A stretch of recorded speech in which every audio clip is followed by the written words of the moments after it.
L'Église célèbre aujourd'hui la grande solennité de la Pentecôte, la fête du don de l'Esprit Saint, 50 jours après Pâques, selon le récit des Actes des Apôtres en première lecture.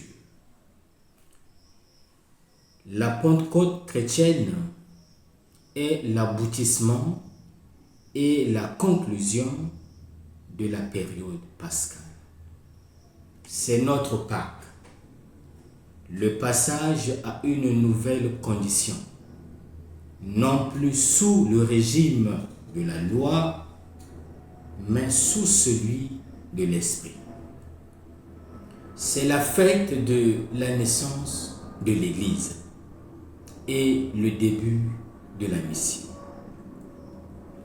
Les lectures de cette solennité nous présentent en réalité 4 venues du Saint-Esprit ou 4 formes différentes mais complémentaires de sa présence.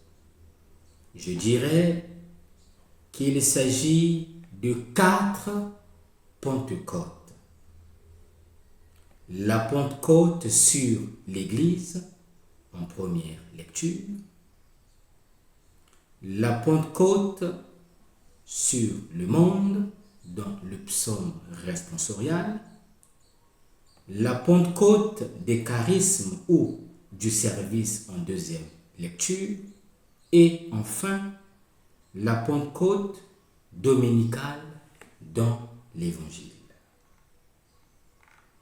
Je m'attarderai sur l'Évangile.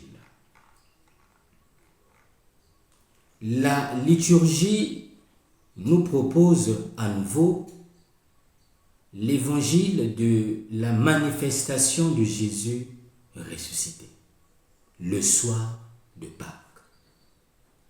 Un évangile tout entier imprégné de résonance pascale.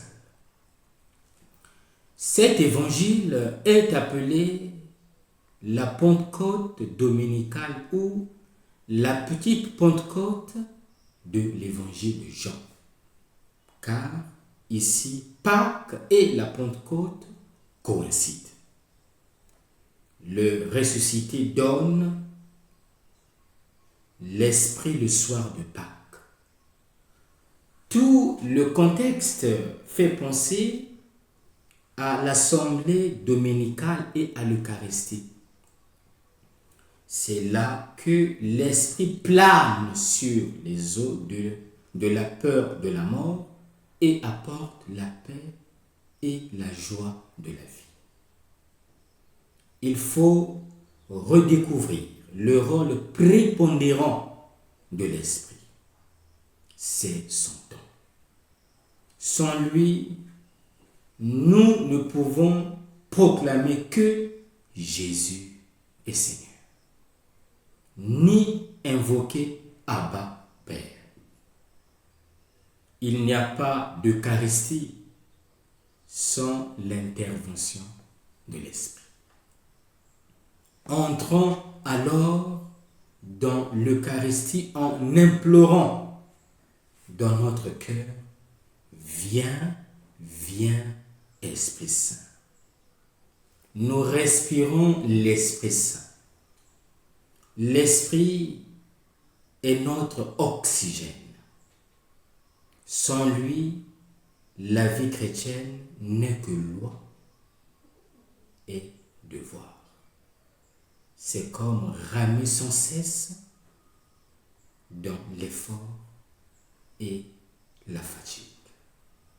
Comme le Père m'a envoyé, moi aussi je vous envoie. Sur la croix, Dieu le Père donne son Fils afin que l'homme, en accueillant l'Esprit qui sort de sa bouche, soit pardonné et réconcilié. Qu'il puisse à son tour le donner à ses frères. le Saint-Esprit fait de nous des créatures nouvelles dont les paroles deviennent des canaux de communication de l'Esprit lui-même par lequel parvient la miséricorde de Dieu. Chacun devient pour l'Église un missionnaire de l'amour de Dieu et en tant que tel, un don précieux qui la rend toujours vivante.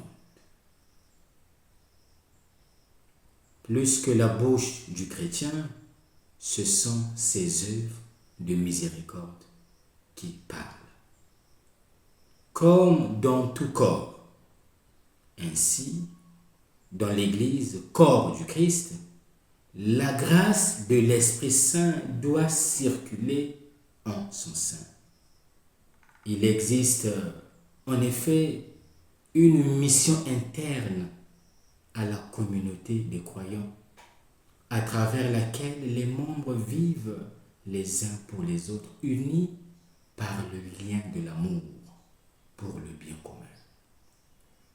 L'Église vit si elle s'évangélise elle-même sans cesse, en se nourrissant de la parole de Dieu et des sacrements.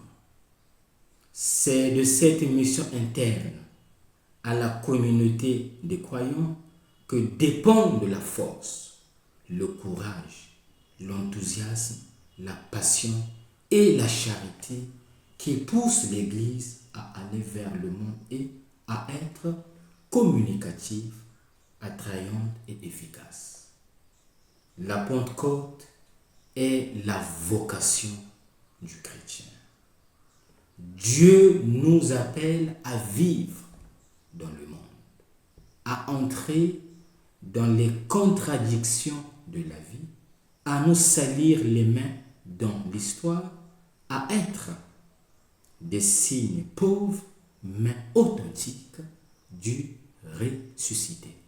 Bonne fête à tous.